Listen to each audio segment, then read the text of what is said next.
Good morning, happy Monday.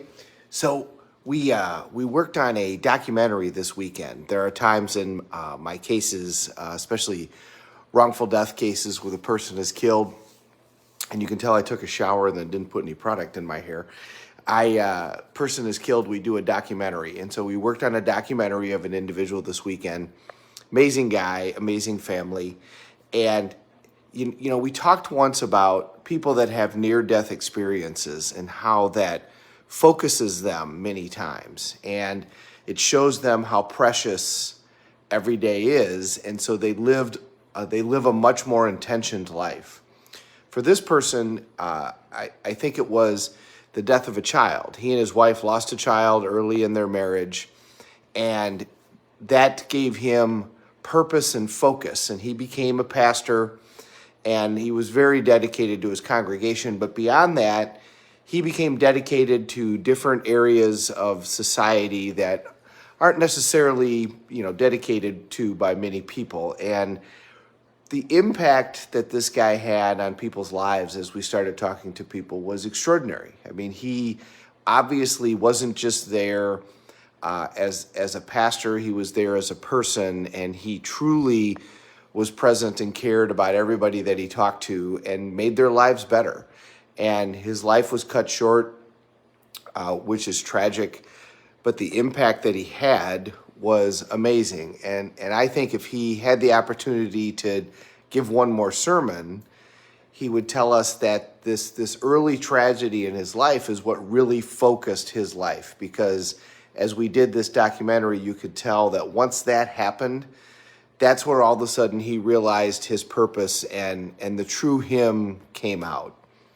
So incredibly difficult times can make us the most of who we are supposed to be and actually turn us into amazing people. But the other thing that I think to learn is his life was intentioned. He knew what he wanted to do.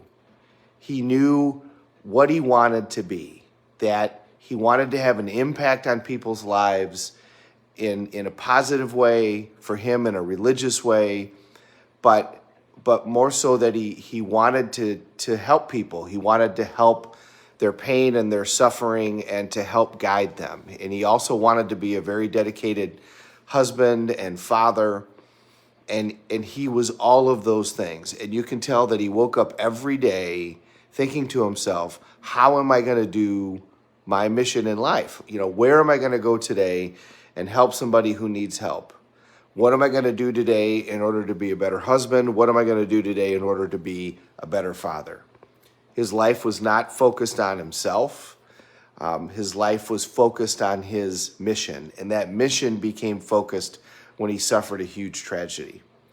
And as a result, when we started doing a documentary where we started interviewing people about him, the impact on people's lives was hard to fathom. I mean, the number of tears and the number of laughs.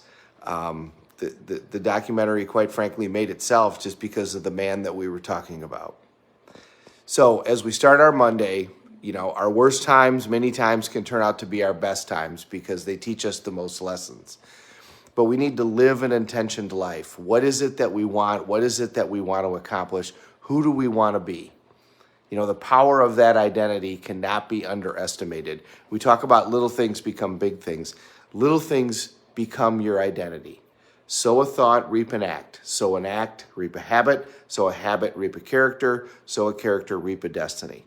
And that's what this guy did. His thoughts became actions. His actions became habits.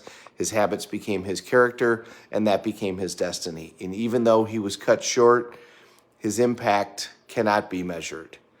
Do the same.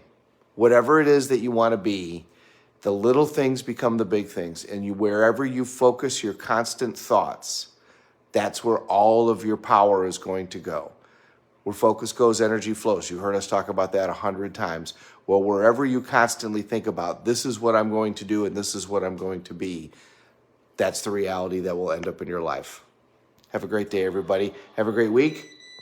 Coffee's done. Thank you very much for watching. We're all in this together. Let's take care of each other.